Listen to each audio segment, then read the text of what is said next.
Namaste everyone.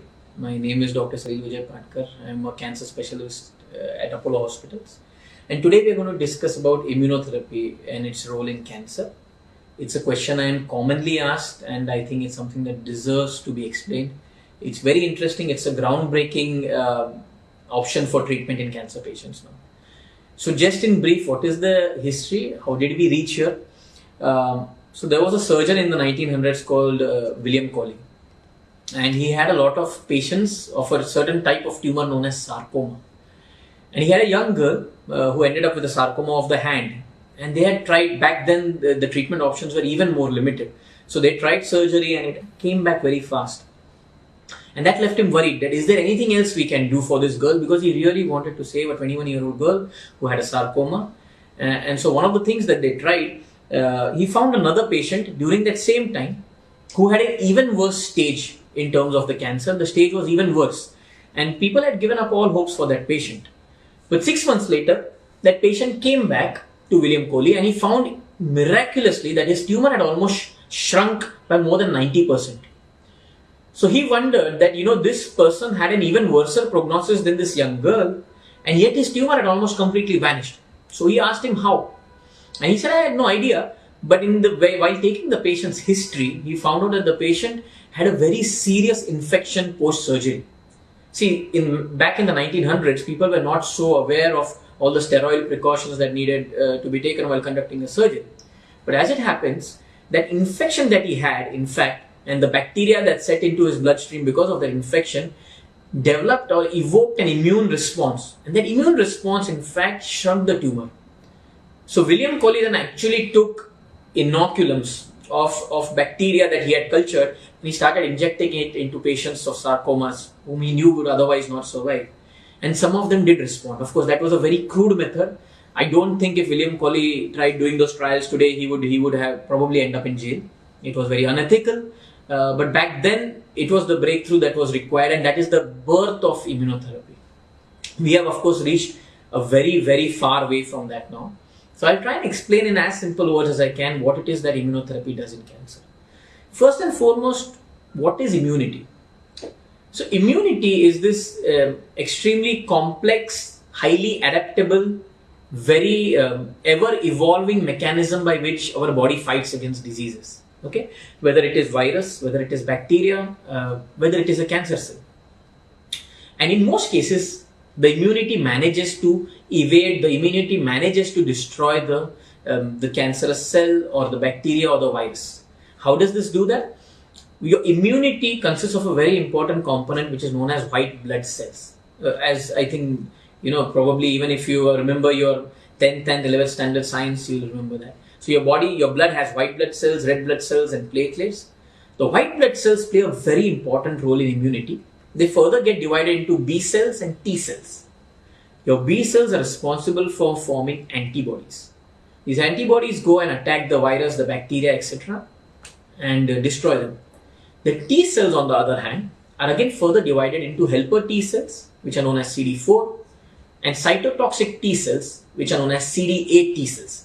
Now, the T cells are directly responsible for killing that pathogen or that virus or that bacteria or the cancer cell.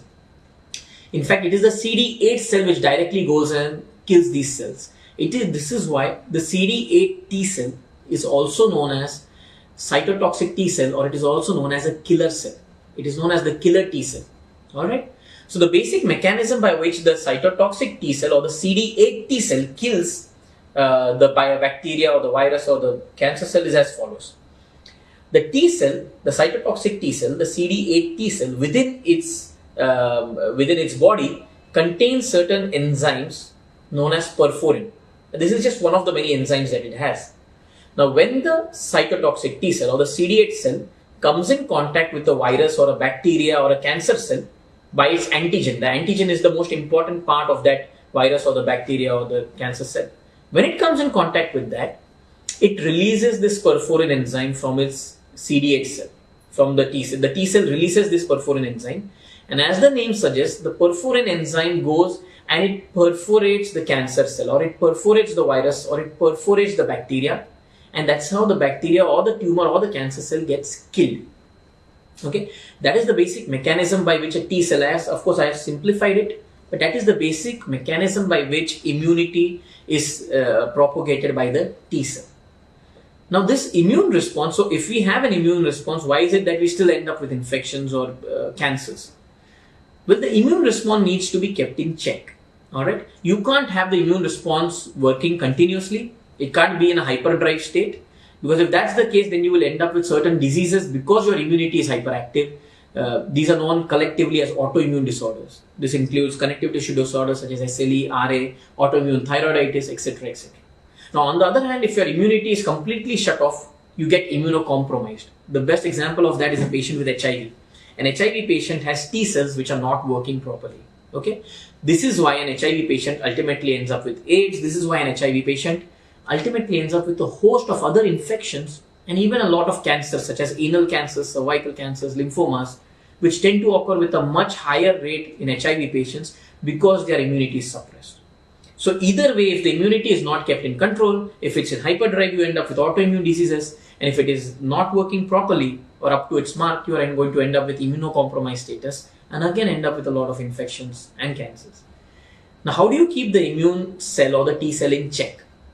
Well, simply put, the T cell has an on and off switch. Alright, that on and off switch is known as CD28. It's just a name. The CD28 is an on and off switch which either tells the T cell to activate or deactivate, depending on which it will kill the virus, the bacteria, or the cancer cell. And there are certain receptors that put the switch in off position, and certain receptors or certain molecules that put it in the on position. I have a brief diagram to explain this. So this is your CD28 cell. This is the CD8 cell. This is CD28, which is the on and off switch. Okay. Now there are certain molecules such as PD1 and CTLA4. This activate the on-off switch. So when these are activated, they go and put the T cell in the off switch. On the other hand, you have certain on switches such as GITR, which is going to send an on signal to the CD28 molecule, which in turn will then activate the T cell. So briefly, PD1 and CTLA4 put the T cell in the off position. They inactivate the immune system. And GITR and other such molecules, they activate the T cell depending upon whether there is a pathogen, a virus, a bacteria, or a cancer cell that needs to be destroyed. So simply put, what would I do if I wanted to evade the immune system as a cancer cell? Simple. If I am a cancer cell and I need to evade the immune system, I would make friends with those signals that are going to put the T cell into an inactive or an off state, right? So simply put, what a cancer cell does, again I have a diagram to explain this. The cancer cell has on its surface a molecule or a receptor known as PDL1. The PDL1 goes and binds to the PD1 on the T cell. So what it does basically is that the cancer cell has a receptor which goes and binds to the off switch on the T cell, and so the off switch is then turned on, and the off switch then goes and inactivates the T cell. So the cancer cell has PDL1 on its surface, which goes and binds to the PD1 on the T cell, which is an inhibitory signal for the T cell, and so the T cell then is switched off. So that's the basic, very simplified mechanism by which a cancer cell has developed a system by which it manages to evade the immune system. Right? The cancer system uses certain molecules which help put the T cell in the off position. Alright? So now how do we fight that? Quite simply, if we are to stop the T cell from being inactivated by the cancer cell, we should stop the PDL1 on the cancer cell meeting with the PD1 on the T cell. Right? If we can stop the two of them from binding against one another, we can stop the T cell from being inactivated.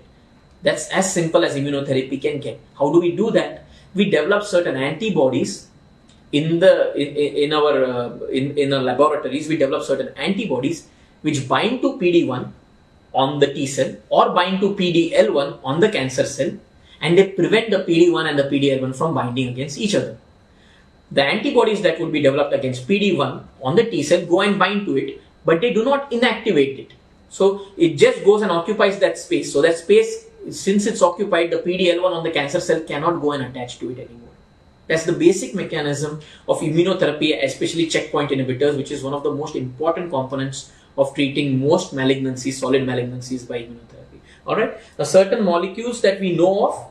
So we have antibodies which we have developed in the laboratory.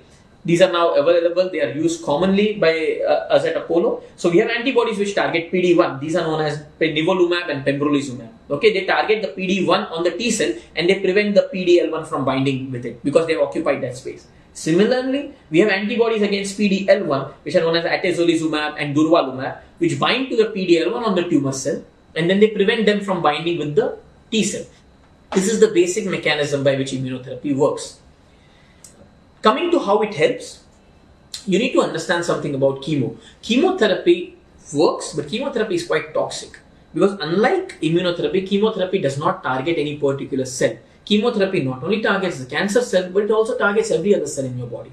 That's the reason why you end up with hair loss, you end up with diarrhea, you end up with fall in counts, you end up with fevers at times because of chemotherapy, because it is not specific. It's a blanket therapy. Immunotherapy particularly acts only on the cells which are related with cancer and the cells which are related with protecting you from cancer. Immunotherapy does not act on all cells in the body. More importantly, immunotherapy does not have any cytotoxic effects, meaning it does not kill the cell. It rather activates the immune system and tells your immune system that you need to fight against this particular pathogen, whether it is cancer, and destroy it, which is a normal mechanism by which the body fights any infection or any cancer or any disease. So it has a very limited toxicity profile. It has very few adverse effects. I have patients in their 80s and well into their 90s who are tolerating immunotherapy. Okay, and then there is the success story of immunotherapy. Immunotherapy is used in lung cancers. It is used in melanomas. It is used in renal cancers. It is used in cervical cancers. It is used in brain tumors. Immunotherapy is being used in more and more cancers, and there is a really expanding role for immunotherapy now. In fact, recently, up and until now, there was a type of breast cancer known as triple negative breast cancer, which had a much worse prognosis than other types of cancers of the breast. And now we have evidence, and based on the IMpassion trial, where we have started using immunotherapy even in triple negative breast cancers, in TNBC breast cancers, which are one of the worst types of breast cancers, which do not usually respond well to chemotherapy and they tend to recur. And now we have evidence that immunotherapy has a role in that also, and we have started using immunotherapy in that setting. In fact, let me give you an example of how, if you find the right patient, how immunotherapy can have a huge impact in terms of treatment. For lung cancers, if you are the right candidate, there was a trial which was known as the Keynote trial. In the Keynote trial, they divided patients into those who were on chemotherapy versus those who were started on immunotherapy in stage 4. And then you try and find what is the median survival, meaning how long did most of the patients survive on an average. Okay. The difference was, at the end, the median survival was on chemotherapy something like 13 months. Okay. As against on immunotherapy, the patients on immunotherapy, the median survival was nearly around 30 to 32 months. That's almost 3 times higher. And majority of the patients were still alive. So that's the difference between chemotherapy and immunotherapy. Immunotherapy in the right patient can prolong survival significantly. It has very minimal toxicity. The only main problem I find honestly with immunotherapy is the fact that it's not cheap. It's expensive. At present, there are only 2 companies around the world that make 2-3 of the main drugs which are involved in immunotherapy. But it is a matter of time before the costs start falling. It is a matter of time before these molecules are not just patented anymore and they're made by more companies around the world. And we will see that happen, just as we have seen with so many other drugs such as trastuzumab and tuximab and other such molecules which were very expensive when they first came out. So I think immunotherapy is the future of cancer treatment, and it has tremendous scope. And I think we have already started leaning in that direction, where more and more of my patients now tend to go towards immunotherapy. Thank you so much. If you have any questions, please do get in touch with me. I'll help you as best as I can. Namaskar.